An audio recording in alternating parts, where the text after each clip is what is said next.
नमस्कार, मी संगीता. दिशाच रेसिपीमध्ये तुमचं स्वागत आहे.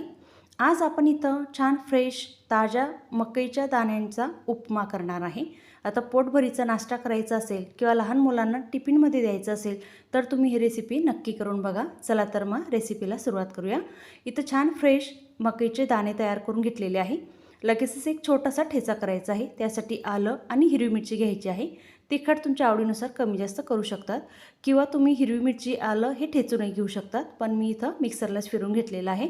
असं जाडसर ठेचा करायचा. आता तो ठेचा बाजूला काढायचा आणि त्याच मिक्सरच्या भांड्यामध्ये तयार करून घेतलेले मकईचे दाणे टाकायचे आहे. आता हे पाणी न टाकता आपल्याला बघा अशा पद्धतीने जाडसर मिक्सरला फिरून घ्यायचे आहे, म्हणजे तयार करून घ्यायचे आहे. आता इथं उपमासाठी सगळी तयारी करून घ्यायची आहे. त्यासाठी बारीक चिरून घेतलेला कांदा, कोथिंबीर, कढीपत्ता, आलं मिरचीचा ठेचा आणि मकईचे दाणे हे छान आपल्याला अशा पद्धतीने तयारी करून घ्यायची आहे. लगेचच आपल्याला फोडणी द्यायची आहे. त्यासाठी गॅसवर कढई ठेवायची, त्यामध्ये तेल टाकायचं. तेल छान कडकडीत तापलं की त्यामध्ये जिरं, मोहरी, अर्धा चमचा शोप आणि आलं हिरवी मिरचीचा ठेचा टाकायचा आहे. आता तो 2 ते 3 मिनिटांसाठी परतवून घ्यायचा, म्हणजे त्यातील कच्चेपणा सगळा निघून जाईल. आता त्यामध्येच आपल्याला कढीपत्ता टाकायचा आहे. आता हे व्यवस्थित परतवून घ्यायचं आणि लगेचच त्यामध्ये बारीक चिरून घेतलेला कांदा टाकायचा आहे. आता कांदा व्यवस्थित आपल्याला गुलाबी होईपर्यंत परतवून घ्यायचा आहे.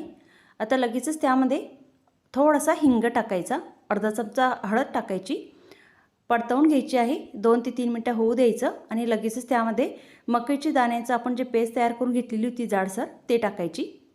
आता इथं चवीनुसार मीठ टाकायचं. आता हे व्यवस्थित मिक्स करून घ्यायचं आहे. आता मकईचे दाणे छान फ्रेश होते, त्यासाठी त्याला पाणी खूप आहे, तर हे पाणी आपल्याला पूर्ण आटू द्यायचं आहे आणि छान सुटसुटीत होईपर्यंत उपमा होऊ द्यायचा आहे. छान मंद आचेवरती होऊ द्यायचा. अगदी साधी सोपी रेसिपी आहे. रेसिपी आवडली असेल तर लाईक, शेअर, सबस्क्राईब करा. आता बघा छान पाणी आटलेलं आहे आणि मकईच्या दाण्याचा उपमासुद्धा छान असा मोकळा झालेला आहे.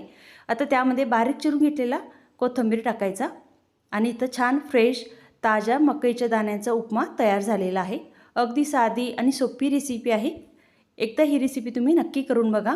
सकाळी पोटभरीच्या नाश्त्यासाठी तर खूप छान अशी रेसिपी आहे. आता या रेसिपीसाठी काही खास टिप्स. पहिली टिप्स म्हणजे उपमा करताना मकईच्या दाण्याचा उपमा करत असाल तर त्यामध्ये चिमूटभर हिंग नक्की टाका आणि दुसरं म्हणजे अर्धा चमचा शोप टाका. शोप टाकल्याने उपम्याला खूप छान टेस्ट येते.